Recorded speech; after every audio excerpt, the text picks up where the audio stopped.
Hola, ¿cómo les va? Bienvenidos, auxiliares de cardiología. Estamos llegando a una parte ya final de nuestra cursada. Bueno, muy contenta y con muchas ganas de incluir nuevos temas en este final. No en el final del examen, sino en el final de la cursada. Ampliemos más el vocabulario y ampliemos nuestros conocimientos.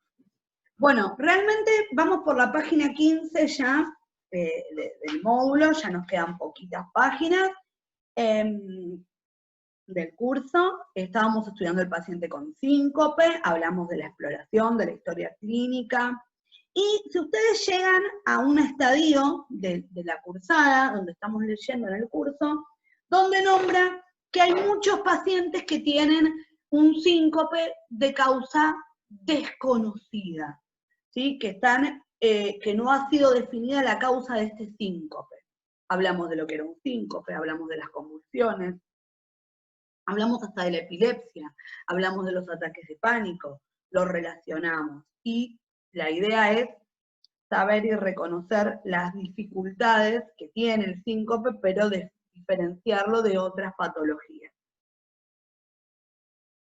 En el campus nombra una prueba que se llama tabla basculante TIL-Test. Y también nombra el estudio electrofisiológico y Holter implantable, que han contribuido a mejorar de manera significativa la eficacia diagnóstica de los pacientes de síncope. Realmente, lo que nos explica el campus es que el TIL-Test aclaró el diagnóstico a 75% de los casos que no se sabía de dónde prevalecía, de dónde provenía este síncope. Entonces, yo dije, es interesantísimo esto del síncope y el TIL-Test. Por lo tanto, mi idea es que si bien ustedes no pueden, como yo siempre les digo, ustedes no pueden medicar, nosotros no podemos diagnosticar, sin meternos en el mundo del TIL-Test. El TIL-Test es una máquina. ¿Qué quiere decir? ¿Vieron las máquinas de cirugía, las mesas de quirófano, que tienen una basculación? Quiere decir que uno las puede mover para que quede el paciente dormido en una posición cómoda para el cirujano. Bueno, se utiliza este tipo de, digamos, de mesas operatorias para hacer este tipo de estudios. ¿Sí? Es muy importante, ahora vamos a ver en imágenes, el tipo de estudio que se realiza y cómo se realiza. Perfecto. Así ya lo compartimos y vemos que hay trastornos que nosotros ya lo habíamos hablado, que muchas veces se confunden con lo que es el síncope. Por ejemplo, la epilepsia, la hipoglucemia, la hipoxia, la hiperventilación, intoxicación, un ataque isquémico, ¿sí? Y a veces hay síncopes que directamente la persona termina como en una situación de desmayo, como las caídas, un ataque isquémico transitorio, la cataplexia, ¿sí? Pero bueno, no sucede siempre, pero es como para que tengamos nosotros en cuenta. Acá tenemos un cuadro que me pareció muy interesante donde nos relaciona el síncope con la convulsión para ver la diferencia. Lo que es el color del rostro, palidez y cianosis, realmente el color también étnico de la piel no es un determinante, uno no se puede fijar eso. Lo que sí es que hay movimientos tónicos, ¿sí? Movimientos corporales. Bueno, en unos son de menor tiempo y en el otro se exceden el tiempo. En la convulsión son más duraderos. Luego de la pérdida de conciencia puede haber movimientos en el síncope, ¿sí? Y en la convulsión los movimientos inician antes de la convulsión, durante la convulsión y luego de la convulsión. Es como, este sí sería como uno que nos puede llegar a diferenciar. El síncope tiene premonitorios. ¿Qué quiere decir? El paciente que ya se conoce sabe que se va a descompensar. Por ejemplo, náuseas, bostezos, debilidad, vómitos y sudor frío previo a que le agarre el síncope. En la convulsión, directamente, el tema de los chillidos, olores, no sé, pero sí he charlado con mucha gente que antes de convulsivar dice que ve colores diferentes o tiene cambio en las visiones. Eso sí puedo llegar a comentárselos. El síncope no genera orina, la verdad que no se orina el paciente. En cambio, en el paciente que convulsiva sí, puede llegar a orinarse. El paciente con síncope no se muerde la lengua, no se va la lengua para atrás, el que convulsiona sí. No se le van los ojos para atrás, ni para los costados, no se le torsionan los ojos. En el síncope, en la convulsión, hay desviación de la mirada, entonces estos son como determinantes. En el síncope no hay cialorrea, en la convulsión hay cialorrea, ampliamos el vocabulario, cialorrea es babearse, ¿sí? Generar saliva en demasía. En el síncope la recuperación es corta y completa, en la convulsión la recuperación es muy lenta, hay mucha confusión, ¿sí? En el síncope no aparece dolor muscular, en la convulsión sí. Dura menos de 5 minutos el síncope y dura más de 5 minutos la convulsión. En el síncope hay poco dolor de cabeza y en la convulsión hay fuertes dolores de cabeza posteriores al episodio. El síncope puede tener una confusión luego de que pasa el síncope y la convulsión, en la convulsión la confusión es casi del 100%, ¿sí? Nosotros, como yo les dije, no podemos diagnosticar, lo hace el cardiólogo, todo esto son trabajos cardiológicos exhaustivos, pero digamos que nosotros podemos auxiliar al cardiólogo en este TIL test, ¿sí? Porque nosotros vamos a participar directamente con ellos cuando trabajamos en el consultorio. Para evaluar, hablamos nosotros de que era buenísimo el tema de este TIL test porque llegaban a un 75% de diagnóstico, ¿sí? Así que el TIL test se ha diagnosticado como uno de los buenos estudios para reconocimiento y posterior tratamiento. Esta es la camilla de TIL test. Fíjense que es una camilla convencional de quirófano, donde uno la puede maniobrar, manejar, digamos. El paciente, ven cómo va colocado. Primero el paciente está sentado, luego se lo coloca en posición horizontal, ¿sí? Y luego se lo va graduando, se va elevando la camilla 70 grados así hasta quedar en posición erguida. El tema es reproducir en el laboratorio un reflejo neuromediado, se realiza para conocer la respuesta de tensión arterial y la frecuencia cardíaca ante la inclinación, y estudiar la acumulación sanguínea y la disminución del retorno venoso debido al estrés ortostático y la inmovilización que desencadena este reflejo. ¿Cómo nosotros trabajamos con el paciente? Y bueno, nosotros lo citamos, tiene que tener un ayuno mínimo de 4 horas. Realmente no se le pide al paciente que deje de tomar la medicación. La verdad que no. Tiene que venir haciendo una vida normal, ¿sí? Nosotros lo vamos a recibir, le vamos a tomar la presión arterial, antes, luego cuando está acostado en la camilla, se le colocan las derivaciones del electrocardiograma y comienza el estudio, ¿sí? Se va a ir inclinando la báscula, la mesa, que es una mesa de quirófano, como yo les dije recién, que va a ir adquiriendo diferentes posiciones. La idea es que soporte de a 10 minutos y hagamos los intervalos. Son estudios un poco largos de duración, ¿sí? Pero que tienen muchas respuestas. Obviamente, si el paciente manifiesta mareo, ganas de vomitar, se descompone, realmente se para la prueba, ¿sí? Se para la prueba. En lo posible, trata de que el paciente pueda superar la continuidad del ejercicio, que es un cambio importante en la irrigación, sobre todo cerebral, ¿sí? Porque acuérdense que la cabeza es lo que está en este momento cambiando de posiciones, además de todo el cuerpo, y hay que efectuar un estudio del retorno venoso.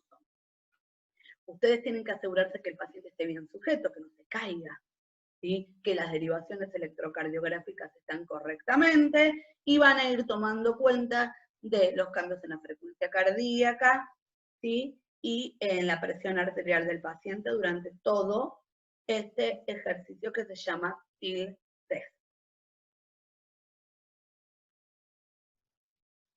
Vamos a dar una variación de imágenes para que les quede claro el tema del movimiento de las camillas, y vamos a pasar al otro tema, que es el holter implantable. Acá vemos, ¿ven? Como el paciente es sometido, ¿sí? Se lo va movilizando.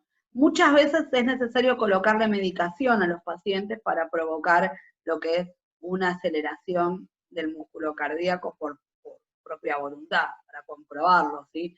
Ven que el paciente debe estar bien sujeto. Acá tenemos otra imagen también que es bastante interesante, ¿ven? Si el paciente se descompensara, está en un lugar cardiológico, así que va a ser, tiene carro de paro, todo va a ser asistido en el momento. La idea no es que suceda eso, ¿sí?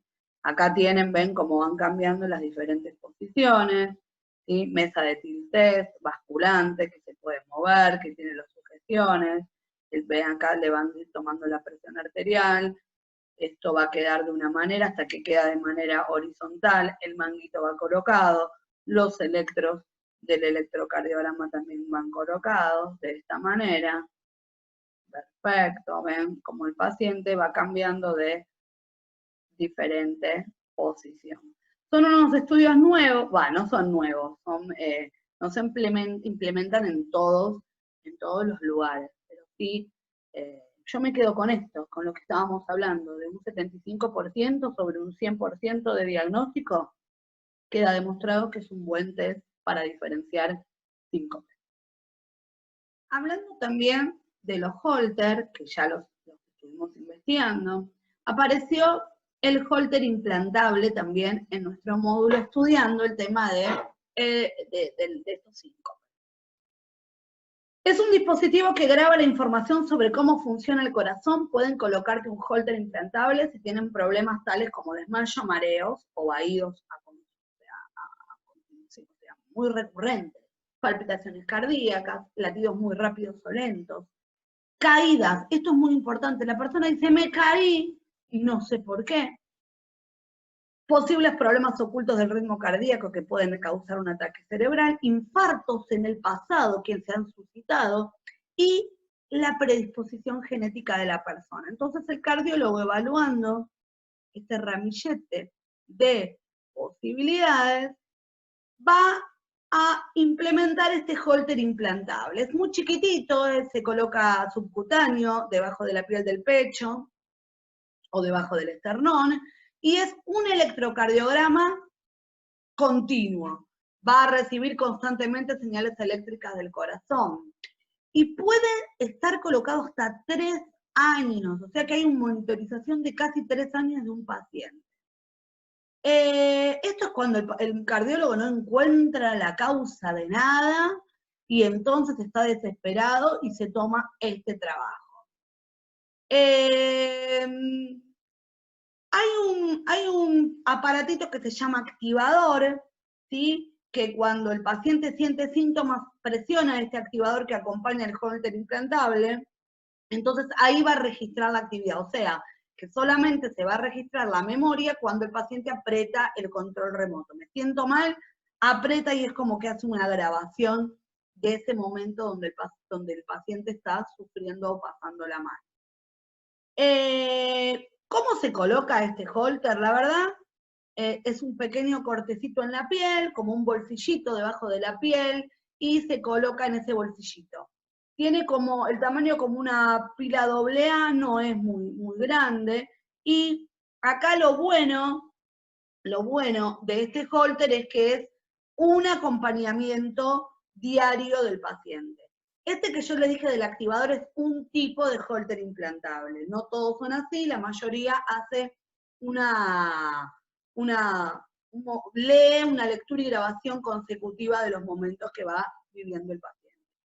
Obviamente que este registro lo maneja el cardiólogo, puede estar 10 días, 15 días, 20 días, un mes, hasta 3 años de colocación puede tener este holter.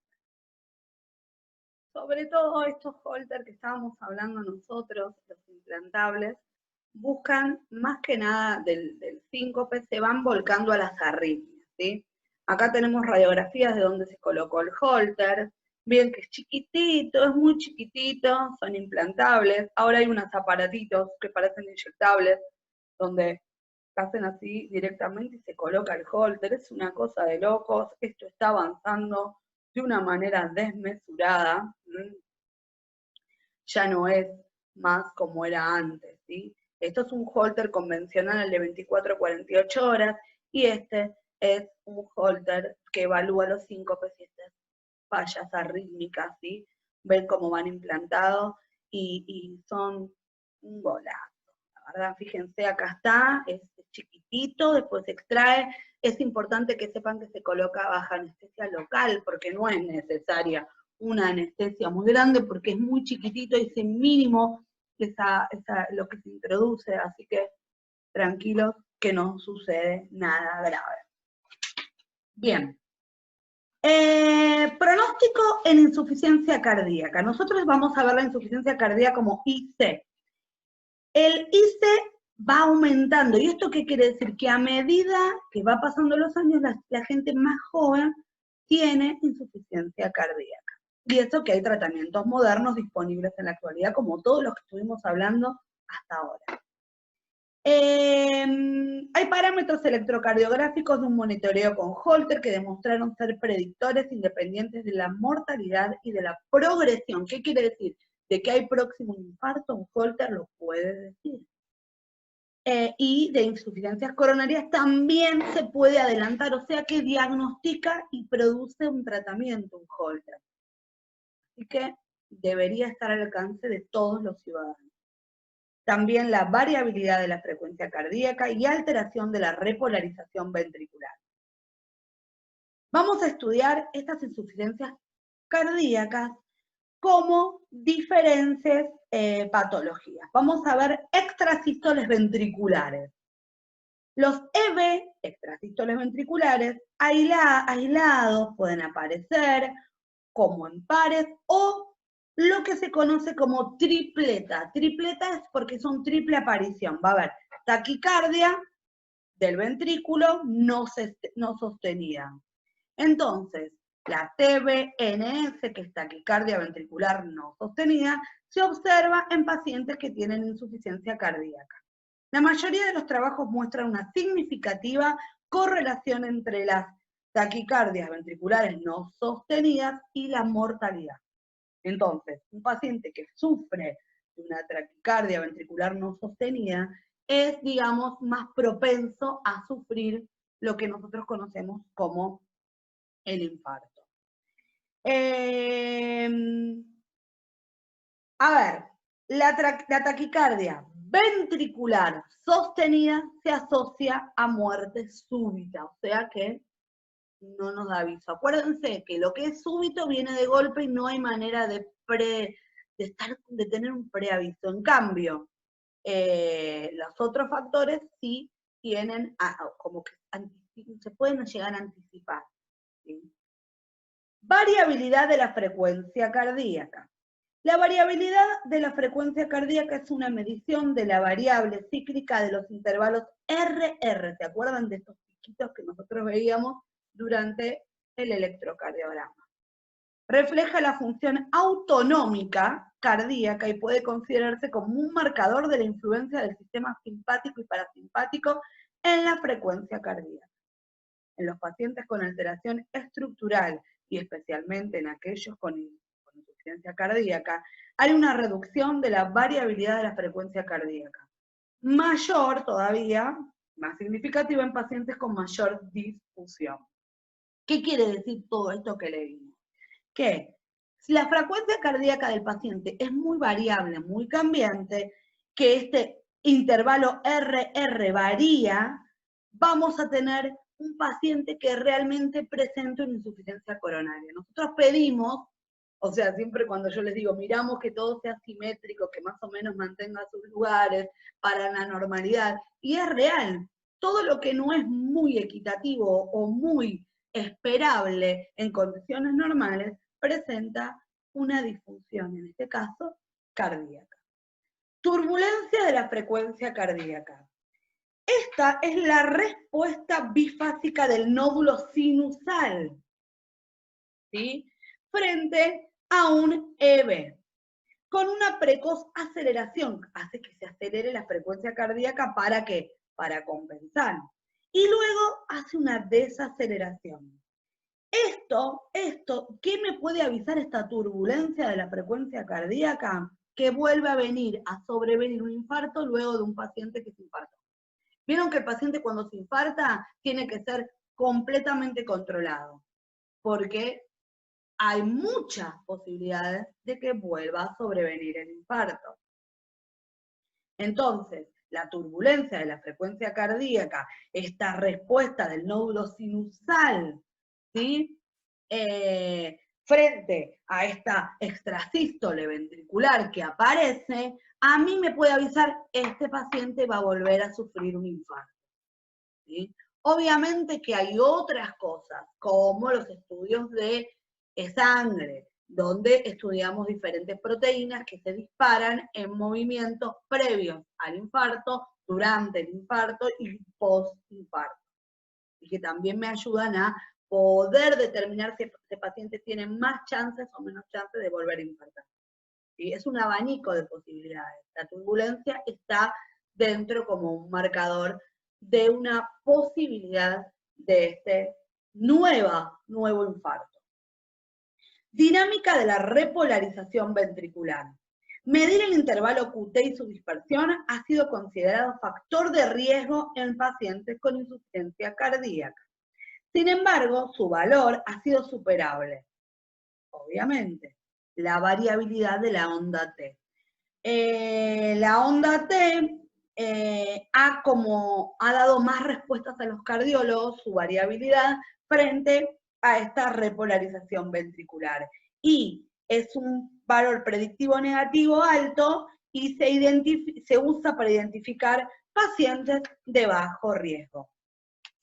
Todo esto que nosotros hoy estuvimos hablando tiene que ver con el control y el seguimiento del paciente. Ustedes como auxiliares de cardiología, su papel es fundamental en que ustedes, como no pueden diagnosticar ni tratar al paciente, sí realizan un auxilio, una asistencia del médico cardiólogo, también lo hacen del paciente. Y son ustedes los que van a tener el trato, digamos, con el paciente, la colocación de las derivaciones, la sujeción del paciente. Por eso es importante que ustedes sepan estos estudios que se hacen, desde un holter común, desde un holter implantable, desde un ecocardiograma de estrés, desde una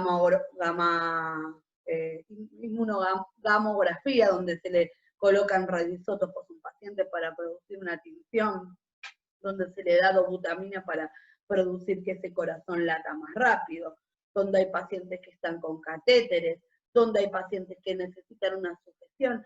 Son todas cosas, es mucha información que ustedes en el momento de estar trabajando en un ambiente laboral de un consultorio cardiológico, a ustedes les suma. ¿Sí? Haber escuchado del TIL test, del holter implantable, de un ecocardiograma de estrés, a ustedes más o menos los hace saber cómo moverse en una situación laboral, que es lo que más nos importa. Porque nosotros diagnosticar y tratar no podemos, pero sí saber que es mi responsabilidad la función y el papel que tengo en ese momento, en esa habitación, con ese paciente. ¿Sí? El holter, que es el más común, que el paciente lo lleva de 24 a 48 horas colocado, también ustedes se lo van a dar al paciente. ¿Qué quiere decir? Que ustedes van a recibir las pilas, las van a cargar, ¿sí? Y le van a colocar en el pecho estos adhesivos, estos parches conductores, y van a colocar al pequeño monitor de registro, donde lo va a llevar el paciente colocado en un bolsillo o en una bolsita, en una carterita. La verdad son cada vez más pequeñitos para esto, para que ustedes puedan movilizarse sin tener que tener una carga muy pesada. Alrededor del cuello, en la cintura, en un cinturón. El paciente evaluará cómo lo lleva. Mientras lleva puesto el monitor, va a registrar la actividad eléctrica del corazón. El paciente debe llevar un registro diario de las actividades. Y eso se le informan ustedes cuando le colocan el holter. Le dicen, hoja, papel y anotá. ¿A qué hora te levantaste? ¿A qué hora desayunaste? La medicación que tomaste. ¿A qué hora fuiste a correr, a caminar, a trabajar? Todo tu relato diario tiene que estar escrito porque ese relato, el papel, se va a compensar con el registro que lleva el holter en el paciente. Si ustedes se olvidaron de decírselo y el paciente no lo hace, tenemos el estudio a la mitad y perdimos 24 o 48 horas de tratamiento. Cuando termina las 24 o 48 horas, tiene que retornar el monitor al consultorio médico y el médico, con la memoria, va a observar los registros y mirará si ha habido algún cambio en el cardíaco irregular. Es importante el paciente que registre en forma precisa los síntomas y actividades de tal forma que el médico pueda compararlos con los hallazgos en el monitor holter. La verdad que no hay preparación previa para una colocación de holter. El médico hay que encenderlo, o sea, se lo tiene que llevar prendido el aparato. El paciente sale del consultorio activado ya el holter. Ustedes tienen que estar atentos y decirle, mirá, si se te despega, vuélvetelo a pegar, más o menos que tome conciencia de dónde los tiene colocados para que más o menos mantenga la misma hilera, la famosa bananita, ¿sí? Y bueno, si es alérgica a la cinta o al adhesivo, que te avise antes, porque lo va a llevar 24 o 48 horas, o sea que si es alérgico se va a formar un eczema, una picazón, una coloración extraña que va a ser lógica de la alergia que presenta el paciente al adhesivo. Hay que decirle que no se bañe, no puede tomar contacto con el agua, ¿sí? Así que venga bien bañadito antes de la colocación del holter. La verdad no va a sentir nada, no le va a doler nada, porque el aparato no produce ningún dolor, ni ninguna descarga eléctrica, ni nada. Lo único, se le puede llegar a despegar y el autoadhesivo y lo va a tener que volver a pegar. Cuando duerme no se lo puede sacar, o sea, lo tiene que tener puesto, y me doy vuelta y me clavo al monitor o me duele, y bueno, busquemos la manera de acomodarnos, son 24 como máximo 48 horas de dedicación de este estudio, nada más. Y hagamos todas las actividades normales y coherentes que teníamos pensado hacer. La verdad, el holter es muy implementado, cada vez se utiliza más, porque el paciente que se infartó no puede hacerse una ergometría de control, una prueba de fuerza, pero un holter sí. Un paciente que tiene arritmias, y la verdad que trabaja todo el día y tiene angina de pecho y es riesgoso hacer la prueba de esfuerzo físico, la ergometría, el holter es candidato bárbaro. Yo estoy controlando, diagnosticando, tratando a tal paciente y le probé una medicación nueva. ¿Me sirve para el tratamiento, para ver si está haciendo efecto esta medicación o si la tengo que cambiar o si voy bien encaminada? El holter es óptimo para un seguimiento farmacológico. ¿Qué puedo yo diagnosticar con este holter monitoreo de 24 a 48 horas? Fibrilación auricular, taquicardia auricular multifocal, palpitaciones, unas razones de desmayo que hablábamos del síncope, frecuencia cardíaca lenta, la bradicardia, que es la que pasa más desapercibida, y una taquicardia ventricular. Y encima no tiene contraindicaciones y encima es facilísimo de hacer. Así que lleguemos a la conclusión que el holter es muy eficaz, muy bueno, y que ustedes cuando trabajen en el ambiente hospitalario, clínico, privado, van a realizar muchos holter. Bueno, próxima clase, holter, y agregamos el manguito de tensión arterial a nuestro holter. Les mando un beso, espero que les haya resultado interesante el TIL test, el implantable, y ahora el Holter común. La próxima ya vemos el de tensión arterial. Les mandamos un beso grande a todos y se cuidan mucho.